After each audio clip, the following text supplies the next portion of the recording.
This video is going to provide an introduction to pivot points. Hello, I'm Peter Martin and we're Trading 212, talking this week about pivot points. Now we're going to discuss briefly what they are, what they can be used for, and we're going to look at some examples of how to set them up in Trading 212's platform. Now, pivot points are a type of leading indicator. A leading indicator is one that is believed to have some form of predictive or forward-looking abilities. And the most basic explanation of pivot points is that it's used to show you where support and resistance might lie in the market. So it uses pretty standard price information, high, low and close, and from that constructs a base reference point, and that is the pivot point. And then away from that, the indicator plots on the chart levels of support and resistance away from that pivot point. And the usual method that is used is to take the high, low and close from the previous day and to use it for intraday trading. So it's trying to give you an idea of where there's a high probability of support and resistance, where it may lie. So let's take a look at the charts and have a little look at how to use pivot points.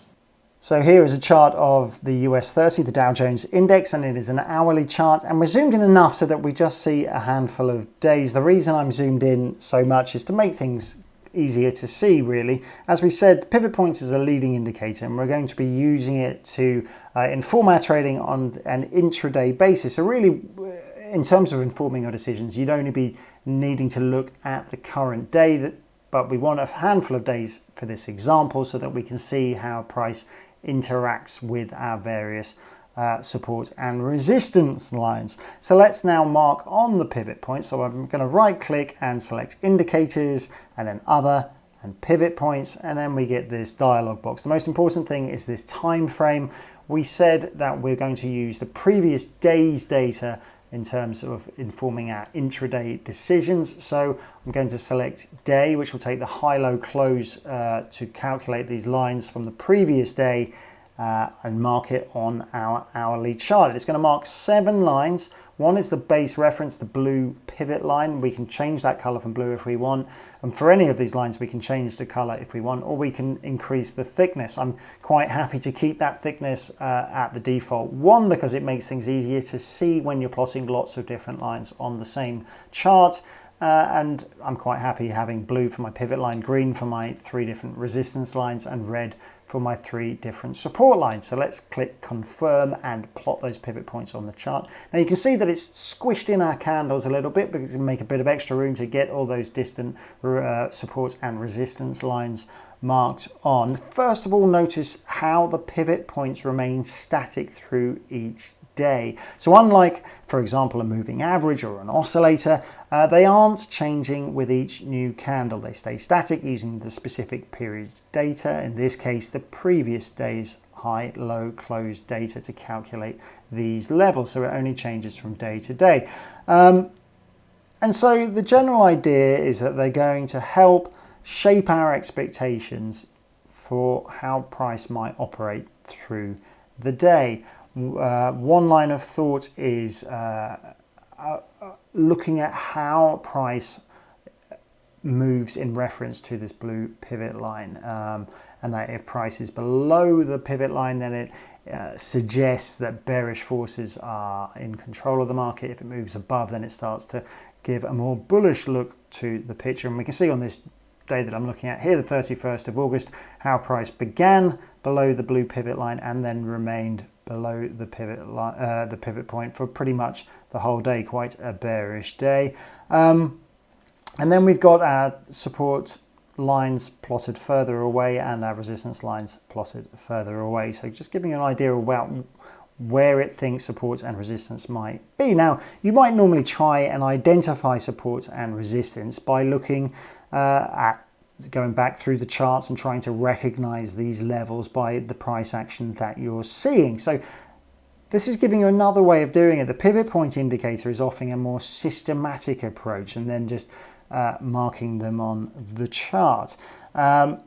And obviously bear in mind that just as with any support and resistance levels that you identify, these are just a kind of loose notion to aid your trading decisions. They aren't a hard and fast rule. They aren't saying the market must bounce off these levels or it must stay within these levels. In fact, sometimes price can bounce off these levels a little bit earlier or a little bit after these levels, or not at all. It can break through them. So overall, it's just an attempt to broadly describe a tendency of the market. And of course, different traders use support and resistance in different ways. So some may specifically look for breakouts beyond these levels, while others may look to profit from the market staying within these levels. So it's down to you as an individual. And if we look at this one, say once again on the 31st of August, we can see that price was below the pivot point, as we said, and it remained in this kind of bearish phase throughout the day. If we look where that support level is, price came down. It did just nudge below it, but it didn't break clearly through it, and it bounced back up. If we look on the 3rd of September here, it's done a really good job there, almost on the nose of predicting the high of the day with where that resistance level. So it's using the previous day's data. It would have marked these on in advance, and then the high of the day happened to coincide with where that resistance was. Even today, where it's been quite volatile, and we see it's moved, quite an unusual thing to see it moving all the way out to the 3rd support level, and it did nudge below it. The general price action has to move down, and then away it's bounced back away from that. And the resistance level here isn't too far away from the high of the day. Let's have a look at another chart. This is the UK 100, the FTSE 100 index. Once again, let's just right click indicators, other pivot points, and then time frame. Once again, we want that day. Click confirm, and it marks on our pivot points. Let's once again look at this day, the 4th of September. It's done a fairly decent job there of picking that first resistance point, as described, where the market's met resistance and then bounced back off it. And then look how price has just muddled along that first support line. So done quite a decent job there. Now, as always, if you think you want to use pivot points, it might be something that's useful for you. Try it out for yourself in practice mode first and see if you find that it helps your trading decisions. So that's a quick introduction to pivot points. I hope you enjoyed the video. If you did, please hit the thumbs up button and give us a like.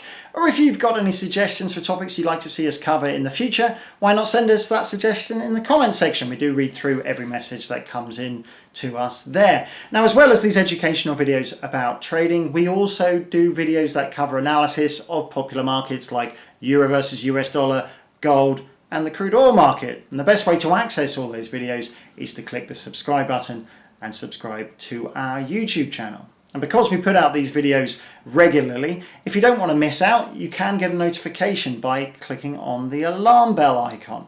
But that's all from me for this time. Peter Martin at Trading 212. Thanks for watching. Good luck with the trading. See you next time. Goodbye.